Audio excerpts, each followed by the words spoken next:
I think there's 3 guys that I'm comfortable saying are 3 of the 5 best players ever. Okay. Kareem, LeBron, and MJ. JJ Redick walked into the kind of storm nobody warns you about, and he didn't even realize it until it smacked him in the face. Andre Iguodala locked eyes with him, leaned in, and dropped a line so clean and so sharp it sliced the whole room in half. He said, "Kobe Bryant and Michael Jordan had no flaws." The second those words landed, JJ shifted in his seat like he felt the whole mood snap on him. You could literally feel that pressure blasting off the screen like heat from an oven. This wasn't friendly debate energy. This was a straight challenge, a shot aimed right at that whole LeBron is the GOAT storyline that JJ rides for. And the way JJ sat there, you could tell he knew the vibe flipped on him fast. Kobe had no flaws. I don't like talking about guys' flaws, but if we're talking about the greatest ever, we should be allowed to pick apart people's games. Mm-hmm. That's all I'm saying. You can't have any flaws. He started scrambling for an escape route, switching definitions, dodging points, trying to remix the argument like nobody would catch on. He kept twisting his words, hoping he could soften the hit, but it was too late because everyone watching already knew what was going down. Andre didn't just make a statement, he drew a bright, bold line in the middle of NBA history and dared anyone to erase it. That moment hit so hard, the whole conversation changed instantly, and JJ had no choice but to sit there and survive it. And that one statement didn't just spark a debate, it cracked the whole basketball world wide open again, like someone pulled the pin on an old argument everyone swore they were done with. Because everybody, when they talk about the most skilled players, the same guys always get brought up. It's Kyrie, it's Kobe, maybe Kevin Durant's in there. They don't talk about LeBron. Suddenly, every fan, every analyst, every ex-player had something to say because that line hit the nerve everyone keeps pretending isn't there. This is where it got real spicy because what happened next showed exactly how divided the game still is when it comes to legacy, greatness, and what the word flawless actually means. People talk like they all see the same sport, but once Iguodala stood on that statement, the split was louder than ever.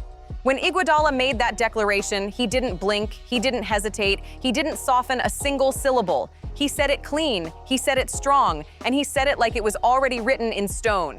Kobe had no flaws. And then he doubled down even harder, repeating it with that same calm confidence, like he was reading a fact, not an opinion. He followed it up by saying MJ shouldn't just be compared to anyone, he should be placed in his own world entirely. They don't talk about Shaq because to them, the best player is based on aesthetics, not necessarily performance and effectiveness. The second he said that, the whole vibe shifted from casual basketball talk to a full-on deep-cut philosophical showdown about greatness, perfection, and what it even means to be built different in this sport. And remember, this wasn't about hype or nostalgia. This was coming from a man who played against all these legends and saw everything up close. That alone turned the moment from spicy to explosive in seconds. This wasn't some random fan running his mouth. This was Andre Iguodala talking, a finals MVP, one of the sharpest defenders of his entire era, a dude who actually went to war with these legends on the court. He wasn't speaking from highlight clips or old memories. He was speaking from real bruises, real matchups, real nights where greatness stared him down possession after possession. When he talks about elite players, he's pulling from moments where the game felt like survival. And to Iguodala, Kobe and MJ weren't just great players, they were straight up different creatures, moving at a level regular stars couldn't touch. But underneath all that praise, there was a quiet little jab hiding in the shadows. A jab aimed at someone else, someone Iguodala didn't name, but everybody in the room felt instantly. Kobe had no flaws. And trust me, JJ Redick felt that line hit him like a body shot. That's when the air tightened and the real tension kicked in. JJ knew exactly what he heard, but he wasn't about to step into a fight he couldn't win. He didn't dare argue that MJ or Kobe weren't flawless because he knew nobody walks out of that argument alive on camera. So instead of taking it head on, he tried flipping the whole conversation sideways. JJ didn't challenge the legends, he changed the rules of the discussion, hoping nobody would notice the switch up. But everyone watching could see the strategy clear as day, and that only made the moment even heavier. Instead of touching the real point, JJ grabbed the word flaw and flipped the whole meaning like he was trying to rewrite the dictionary on the spot. He shifted the debate away from pure skill and straight into resume talk. Kobe looking back at the clock. working against Iguodala. And on the crossover, Kobe putting on a huge display at the end of this one. Do you think the Laker fans here are enjoying it just a little? They called him for the push-off, but on his last basket, they didn't call him for anything as he whoops. And then Suddenly, he was bringing up championships, eras, longevity, advanced stats, and every angle that had nothing to do with what Iguodala actually said. He tried turning the conversation into career context instead of footwork, instincts, or that cold-blooded talent you can't teach. And even though he kept talking in circles, everyone watching knew exactly what he was doing.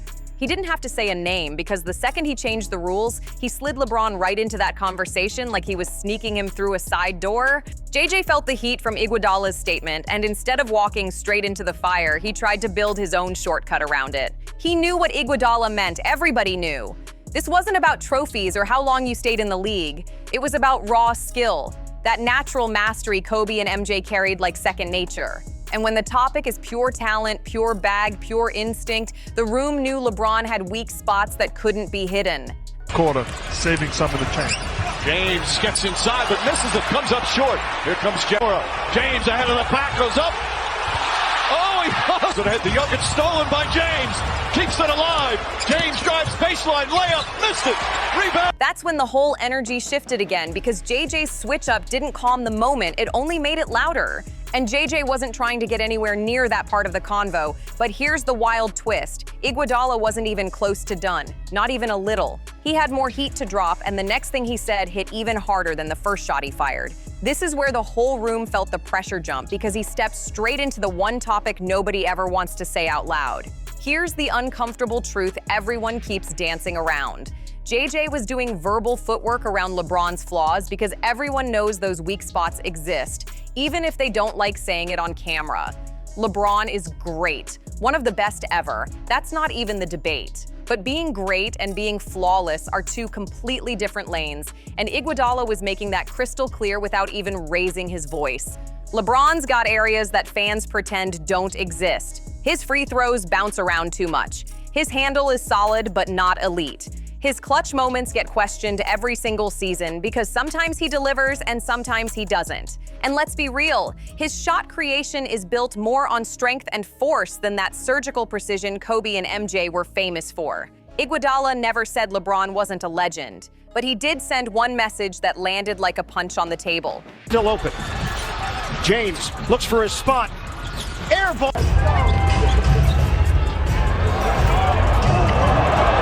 Greatness is not the same thing as perfection, and the numbers back that up every single time. Kobe was automatic from the stripe, MJ too. Meanwhile, LeBron still sits around that 73% range, and we've all seen those high-pressure moments where the ball slipped right out of his hands when the game needed him most. That's not hate, that's not agenda, that's just straight reality the league has witnessed for years. But here's where things get even messier because we're about to slide straight into the real heart of the whole debate. Kobe, MJ, and the myth of perfection. This is the part of the story nobody escapes from, and it's about to get even louder. You look for the layup instead on the fly by LeBron. And a good look. It's in and out. LeBron James misses the layup there. He's not done that a lot. He's 10 of 15 in the game. Kobe Bryant and Michael Jordan weren't just elite scorers. They were complete, fully built players who made the game look like a weapon they invented themselves. Mid-range masters, defensive nightmares, mentally unshakable even in the loudest, tightest moments. Iguodala wasn't throwing random compliments around. He was building a standard right there on the spot, a level so high you couldn't find a single weak link anywhere in their game.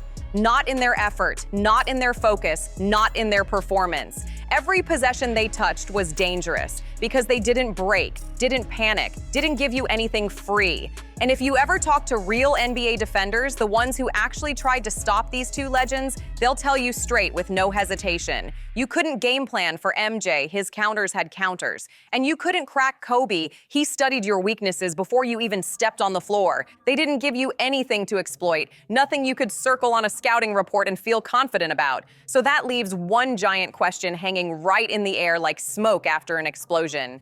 If perfection is the bar Iguodala just set, can LeBron even sit in that same conversation anymore? That's exactly why JJ had to push back, and here's where it gets real spicy. JJ Redick isn't just a retired shooter with a podcast mic in front of him. He's become a major media voice tied to modern NBA narratives about analytics, efficiency, advanced stats, and this whole updated version of legacy. So when Iguodala called Kobe and MJ flawless, JJ wasn't responding like a basketball mind having a simple debate.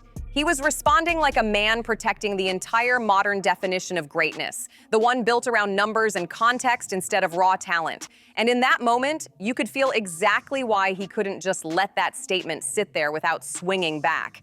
He was responding as someone trying to protect the whole new school movement and everything that comes with it. To JJ, greatness isn't just about pure skill, it's about what you turn that skill into over time.